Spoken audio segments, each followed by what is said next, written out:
Assalamualaikum warahmatullahi wabarakatuh. Alhamdulillahirabbil alamin. Puji syukur kepada Allah Subhanahu wa taala yang telah memberikan kita kesehatan, kenikmatan sehingga dapat membuat dan menyaksikan ceramah ini. Semoga kita mendapatkan barokah. Amin. Allahumma amin.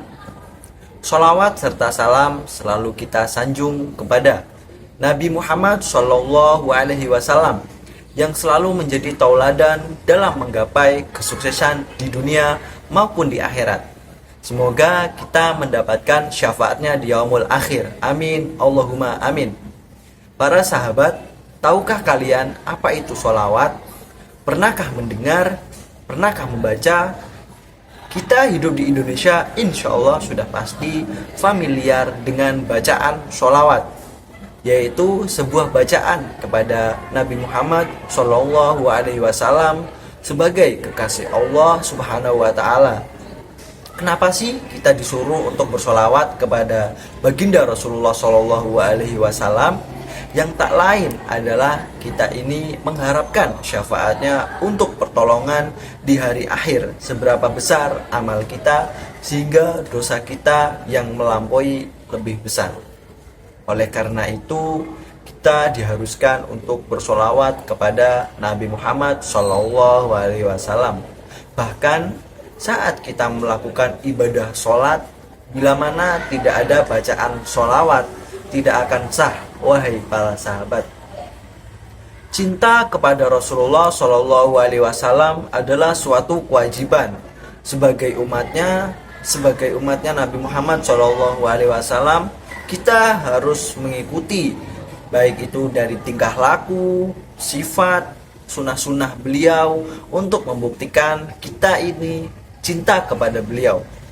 Salah satu bukti cinta kita kepada Nabi Muhammad SAW di era sekarang yaitu dengan membaca sholawat. Membaca sholawat adalah salah satu ibadah yang dianjurkan bagi umat muslim. Allah pun memerintahkan umat Islam untuk senantiasa memanjatkan sholawat kepada Nabi Muhammad SAW. Perintah ini tertuang dalam surat Al-Ahzab ayat 56 sebagai berikut.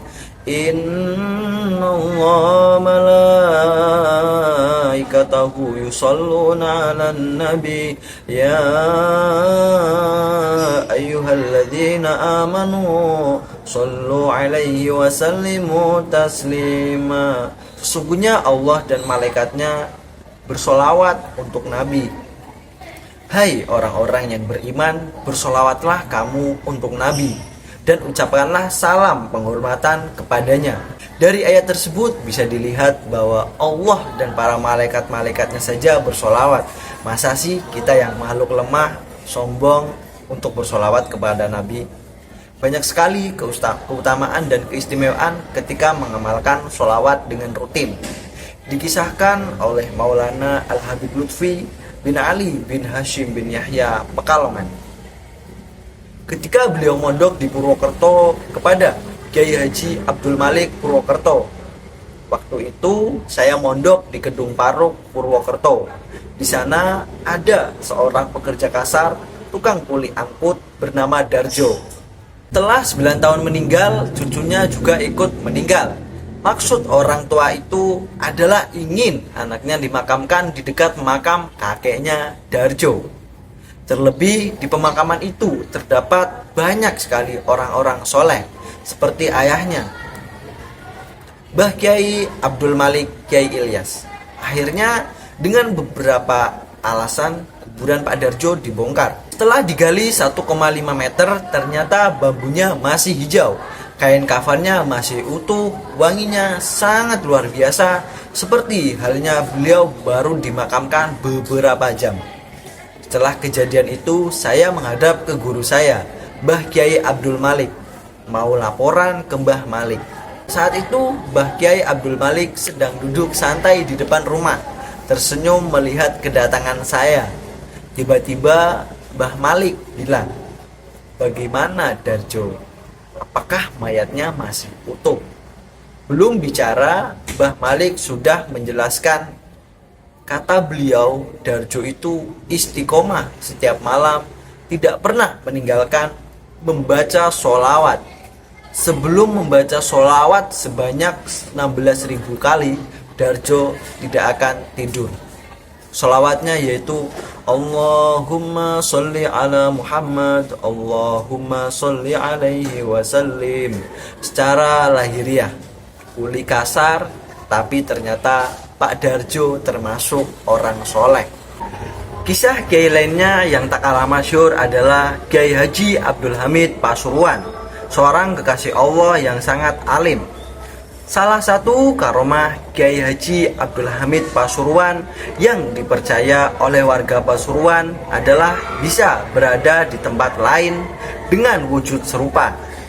Hal ini terjadi saat Habib Bakir Maulana Dawilah bertandang ke pesantrennya.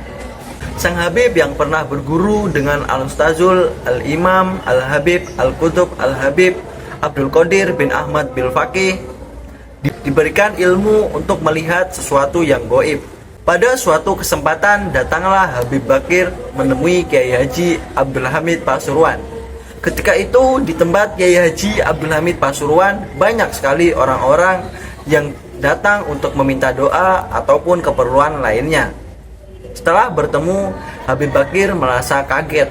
Ternyata orang-orang seperti Kiai Haji Abdul Hamid sejatinya bukanlah kiai, karena yang ditemui adalah sosok gaib yang menyerupai. Kemudian Habib Bakir mencarinya di manakah sebetulnya Kiai Haji Abdul Hamid yang asli berada. Setelah diteliti dengan ilmu kanuragan, Habib Bakir terkejut karena sang kiai tersebut tengah berada di tanah suci Mekah. Karomah Kiai Haji Abdul Hamid juga pernah ditunjuk terhadap seorang Habib sepuh yang datang kepadanya. Karena sang Habib menanyakan, kemana sang kiai pergi ketika digantikan oleh sosok gaib yang menyerupainya. Kiai Haji Hamid tidak menjawab, hanya langsung memegang Habib sepuh tersebut. Seketika itu kaget Habib sepuh tadi melihat suasana di sekitar mereka berubah menjadi bangunan masjid yang sangat megah, yaitu di Mekah. Subhanallah, ternyata Habib sepuh tadi dibawa Kiai Hamid untuk mendatangi Masjidil Haram. Al-Fatihah untuk Kiai Hamid. Kita tidak harus membaca sholawat 16.000 kali. Minimal 300 kali saja setiap malam sudah bagus. Siapa yang membaca sholawat tiap hari buat keluarga dan putra-putrinya setiap malam 300 kali, insya Allah putra-putrinya akan diberkahi. Dan jika senakal-nakalnya apapun anak, pada waktunya akan menjadi baik, insya Allah. Tidak hanya cerita itu, ada beberapa cerita lain, yaitu seorang wali kutub dari Martapura, Kalimantan Timur yang sangat populer karena kemasyhuran kewaliannya beliau. Beliau adalah Abah Guru Sekumpul, yaitu gudangnya sholawat. Bahkan beliau adalah orang yang pertama mempopulerkan dan memperkenalkan sholawat dengan rebana yang dibaca dengan Maulid Nabi Simtuduror. Maulid Nabi Simtuduror konon katanya bacaan sholawatnya adalah yang terbaik dari makhrajnya dan penghayatannya, sehingga terdengar hingga langit. Bahkan beliau mempunyai banyak karomah yang menakjubkan. Banyak sekali kiai di Indonesia yang memiliki karomah keistimewaan karena istiqomah dalam mengamalkan sholawat. Intinya kita tidak boleh meminta lebih kepada Allah Subhanahu wa Ta'ala agar mendapatkan karomah, karena kita hanya disuruh untuk sering mengamalkan agar selalu mengingat dan meneladani sifat dan sikap serta sunnah-sunnah Nabi Muhammad SAW, agar hidup kita teratur, hidup kita ke jalan yang benar, diridhoi dan diberkahi oleh Allah Subhanahu wa Ta'ala. Inti dari kajian ini adalah jangan lupa untuk selalu bersolawat Dimanapun kita berada, mari melatih diri untuk selalu istiqomah dalam menjaga amalan kita. Amin Allahumma amin. Sekian dari saya, wabillahi taufik wal hidayah. Wassalamualaikum warahmatullahi wabarakatuh.